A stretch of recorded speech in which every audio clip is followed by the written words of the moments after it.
সামনেই বিধানসভা নির্বাচন, কিভাবে বদলে যাচ্ছে বাংলার চিত্রপট, গোটা বিশ্বের হাল হকিকতি বাকি সব খবর আপনাদের সামনে পুঙ্খানুপুঙ্খভাবে তুলে ধরতে আজকের ডিজিটেনে আমি অর্ণব। অবশেষে দাগি শিক্ষকদের নাম প্রকাশ্যে আনলো এসএসসি। দীর্ঘ টালবাহানার পর 1804 জনের অযোগ্য শিক্ষকদের নাম ওয়েবসাইটে প্রকাশ করলো স্কুল সার্ভিস কমিশন। যা নিয়ে ইতিমধ্যেই তোলপাড় রাজ্য থেকে রাজনীতি।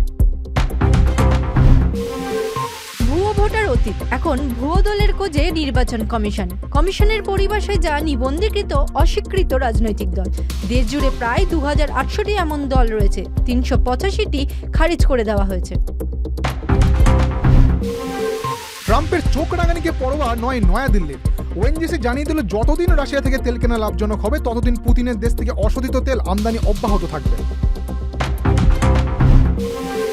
তিনি মোবাইল ফোন ছুঁড়ে ফেলেননি, পালানোনি, পড়ে গিয়েছিলেন। সিজিও কমপ্লেক্স থেকে বেরোনোর সময় এই কথাই দাবি করলেন ইডির হাতে গ্রেপ্তার হওয়া তৃণমূল বিধায়ক জীবন কৃষ্ণ সাহা। জাপান সফর শেষ করে চীনের মাটিতে প্রধানমন্ত্রী নরেন্দ্র মোদী। 25তম এসসিও বৈঠকে যোগ দিতে প্রধানমন্ত্রীর বিশেষ বিমান পৌঁছল চীনের তিয়ানজিন শহরে। ভারত তো বটেই, মোদীর এই সফরে বাড়তি নজর গোটা বিশ্বের। লালন ফকিরের প্রয়াণ দিবস পাচ্ছে জাতীয় দিবসের তকমা। সমাজ মাধ্যমে পোস্ট করে জানিয়েছেন বাংলাদেশের অন্তর্বর্তী সরকারের সংস্কৃতি বিষয়ক উপদেষ্টা মোস্তফা ফারুকী।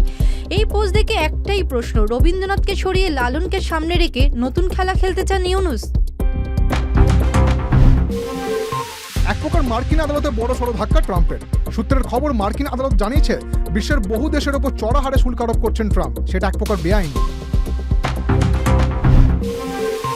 টলিউড অভিনেতা অঙ্কুশ হাজরাকে সমন ইডির, হাজিরা দিতে হবে আগামী মাসেই। অবৈধ অনলাইন বেটিং অ্যাপের প্রচারে যুক্ত থাকার জেরেই অভিনেতাকে ইডির তলব বলে খবর।